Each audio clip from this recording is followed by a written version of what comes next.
Welcome back to the channel, everybody. And yes, we're talking about Steve Trevor. This is probably the one that you have out of the box, with a hat glued on, no gun holster, no added paint or deco to the boots or the pants. So I decided, well, to change all of that and add that to my figure. I've seen a lot of videos and they just don't do anything for me. All I hear is the complaints about how this figure looks out of the box. Well, you shouldn't have bought it if that's what you were looking for. I bought it because I'm going to change that, and I did. And I will show you in this video the small changes that I made to this figure that make it, well, a $30 figure. For the most part, out of the box, it really is nothing more than a statue. And yes, the legs are reused from another figure. But I will later show you how I'm going to reuse those reused legs. Yes, there's a lot of new sculpting on this figure, and it's great. I'm glad we got it. But let's get right into it. This is the holster that I created for this gun. And I really didn't care for the gun it came with. I'll show you just a little bit later the gun that I added. Now the holster is made of pleather. It is glued on the edges. It is not sewn in. It does have a working magnet that closes down over the gun to keep it in place. I'll show you in just a minute what that looks like. Now, the actual loop or that holds the holster in place is not glued in.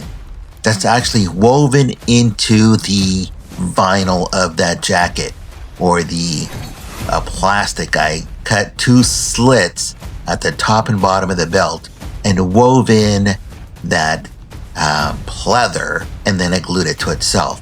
On top of that, I glued the holster, and then this is what it looks like. You can barely see that tiny little magnet. It's a 1mm earth magnet. Yes, it's a pair of them. One that closes down on top of the other to keep it closed. But that's the only place that I used the magnet on this. He can now put away his gun in his holster. And as you can see, I did not attach it to the body or glue it down because I wanted it to be flexible as he makes the poses that I put him into. Yes, as you heard right, I did switch out the gun.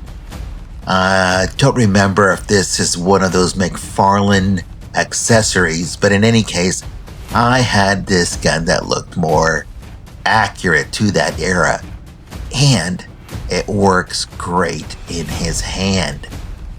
You can switch out the hands if you want. I just left it the way it is for now, because a lot of us don't have those extra hands. And I added that gun to make it that much more accurate, or what I would remember from the show. And yes, now let's get into the actual reason why you're here.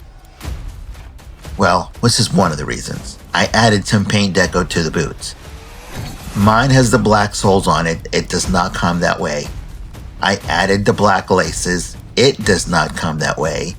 And no, I don't care for the angles, but that's not the whole point of this video. The point of this video is adding paint where it needed to be.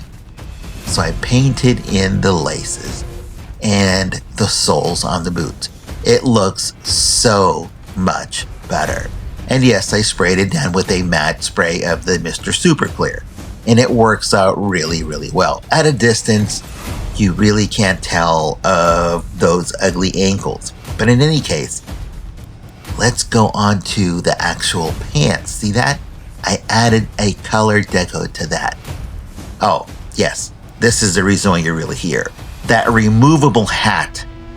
I added magnets to the top and bottom of that hat so that it could be placed anywhere you want. Yes, I had to resculpt the hair because he doesn't have hair when you remove the hat. There's only a peg there. So you have to carve out the inside of the hat, not only to place the magnet, but to make room for the sculpting that you're going to do whether it's epoxy sculpt or whatever it is you use to do your sculpting. I'm not a sculptor, but I did the best that I could with this. I used a different head to create the size that I needed and then added the sculpting to it. And yes, I did tweak it. I had to take away some of the excess sculpt that I did to be able to fit the hat. Be very careful when you're dremeling out that hat. It becomes very thin and very soft, and you could tear it if you're not careful, or you could drill right through it. But now that there's two 1mm magnets inside the hat, one in the sculpt in the hair, that hat will now stay in place. It will not fall off wherever you put it. I added two magnets inside so that I could move the hat into different positions. So he can wear the hat low on the forehead, high in the forehead, backwards like it is here. It all depends on what you want it to look like. It would have been great to have some extra expressions here, but well, we didn't get that. I was going to use the G.I. Joe head that I got earlier for Aquaman, but I didn't want to, well, duplicate the expressions or the look. I will find another later. For now, this will have to do. But I love the fact that the hat is now removable and I can use it wherever I want. So I'm going to leave you with some video now of some of the final poses. I hope that you like them.